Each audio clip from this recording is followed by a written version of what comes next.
and it's called the land of the brave. The whole world knows our name.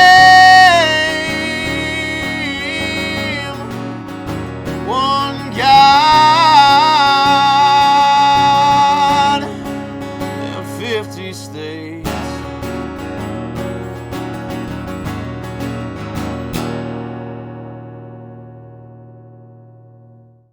Hello, and welcome to the Woke is Broke podcast. I'm your host, Joshua Stanko, and let's get started.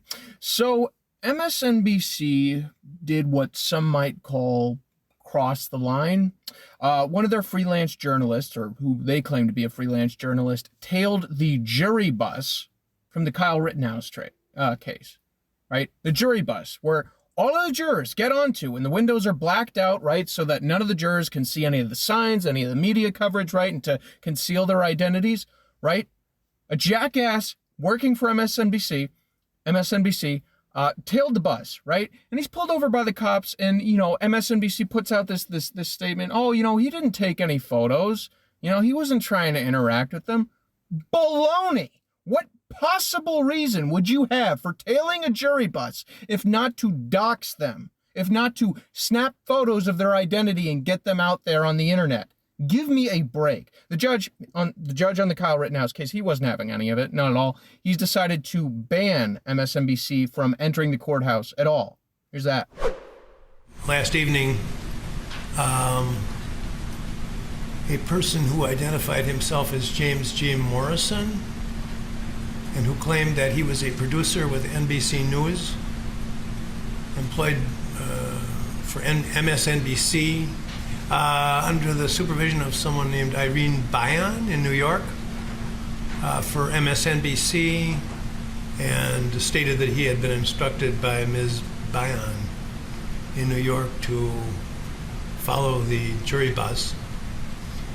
The matter is under further investigation at this point, and the media has asked questions about it. That's the latest I have. And he was ticketed for violating a traffic control signal. He's not here today from what I'm told, and I have instructed that no one from MSNBC News will be permitted in this building for the duration of this trial. This is a very serious matter, and I don't know what the ultimate truth of it is, but absolutely it would go without much thinking that someone who is following the jury bus, that is it's extremely serious matter, and will be referred to the proper authorities for further action. Thank you.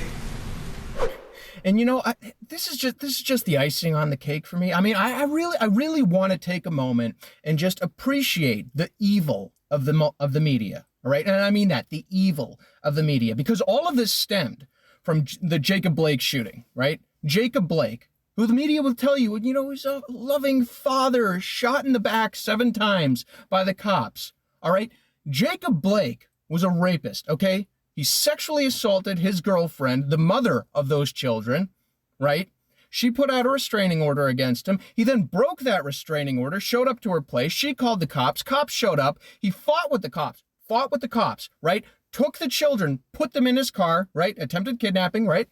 And then he pulled out a knife, and the cops told him to put it down, drop the knife. He didn't. He refused to comply, and he got shot. All right? That is what happened. It was a good shooting. It was a clean shooting. There was nothing wrong. There was nothing that was racially based at all. That is what happened.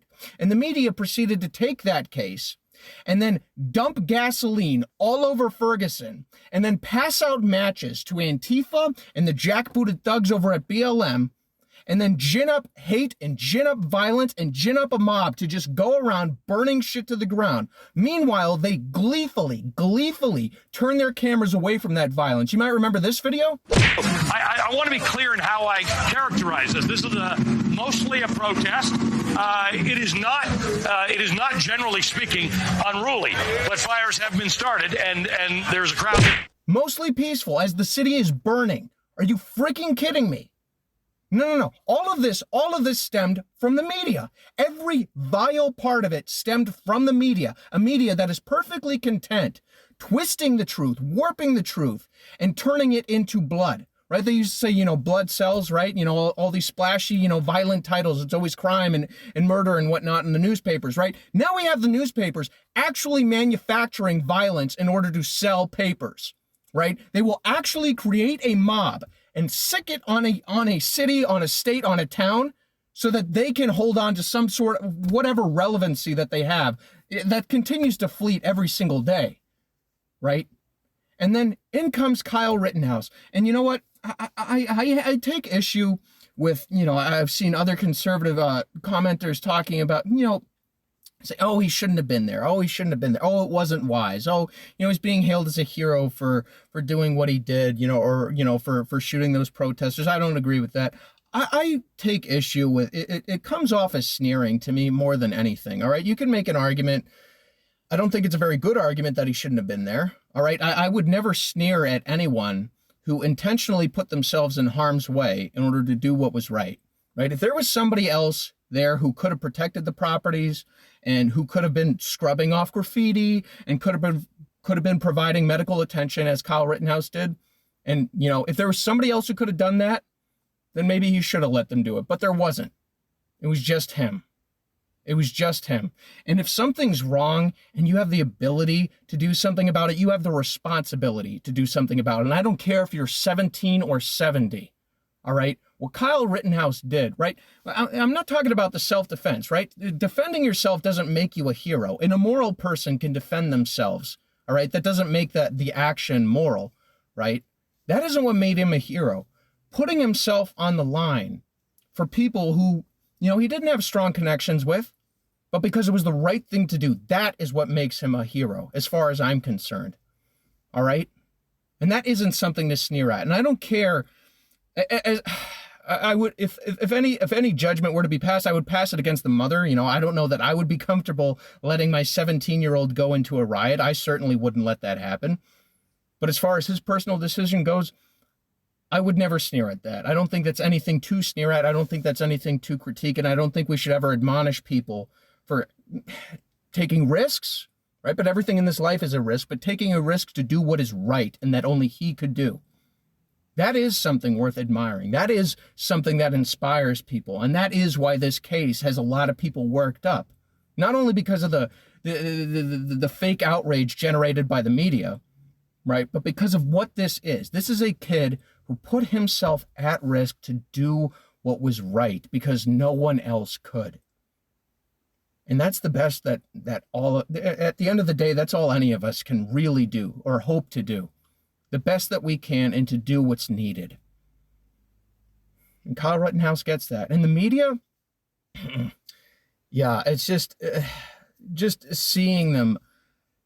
Like I said, it's absolute evil. It is absolute evil. There's no other way to word that whatsoever.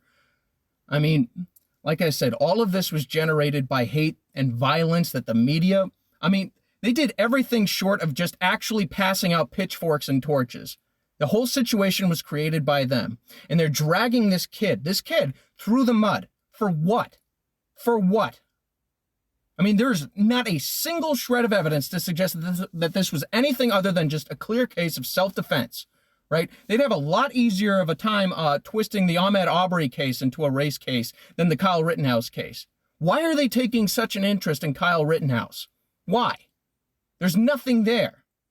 It's because Kyle Rittenhouse didn't set stores on fire. It's because Kyle Rittenhouse is symbolic of an America that is of Americans who are getting sick and damn tired of the violence, getting sick and damn tired of their leaders and of their media turning a blind eye to mob justice. It's because they're afraid that there are a lot more people like Kyle Rittenhouse out there, and they want to destroy Kyle Rittenhouse and disincentivize anyone who make everyone think twice before thinking, you know what? I'm not going to give up. You know what? I'm not going to sit back. You know what? If there's something wrong and I see that I have the ability to do something about it, I recognize I have the responsibility to do something about it, and I'm going to. That's what they're afraid of. That is why Kyle Rittenhouse is enemy number one right now for the media. It's because they want to stop you. They want to stop me from doing what we know in our hearts to be right. They want to stop you. They want to stop me from standing up and speaking out and doing something about the evil ensnaring us.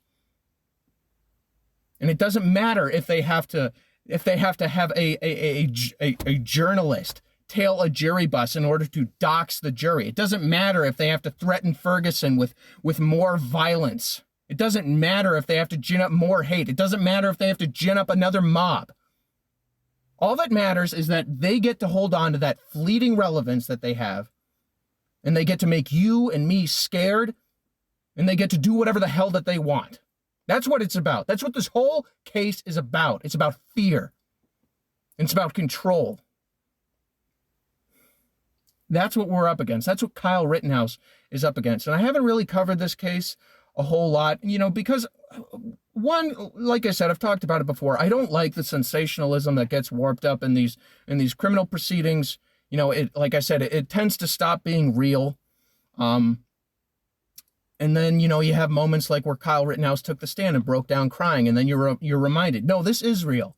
This is real for him. That is a 17-year-old kid who now has to live with the knowledge that, yes, he killed 2 people and he shot a third. And yes, he's had his entire life ripped out from under him. And yes, nothing will ever be the same for him. That he is a 17-year-old kid who's going through hell right now. That is the truth. And that is what's so easy to lose sight of, like I said, when you have sensationalism wrapped up into these criminal cases, right? And honestly, I wasn't really concerned that the jury was going to do anything other than acquit him. But here we are, 5 days. 5 days of deliberations, and we still have no answer? Are you freaking kidding me? It should have taken about as long as it takes to drink a cup of coffee, right? About a minute and a half, minute 30.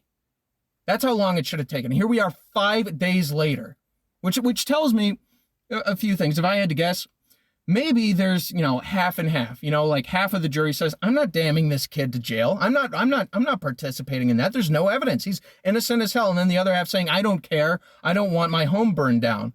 Right? And maybe we get a hung jury. I don't know. Honest to God. If I had to guess, it's something along those lines. Or maybe they're just stalling, hoping that the judge will allow for a mistrial with prejudice, given how botched the prosecution has handled this entire case. I don't know. But we're going to have to wait and see. I know my heart and my prayers and my hopes are with Kyle right now, and his mother and his family and his friends.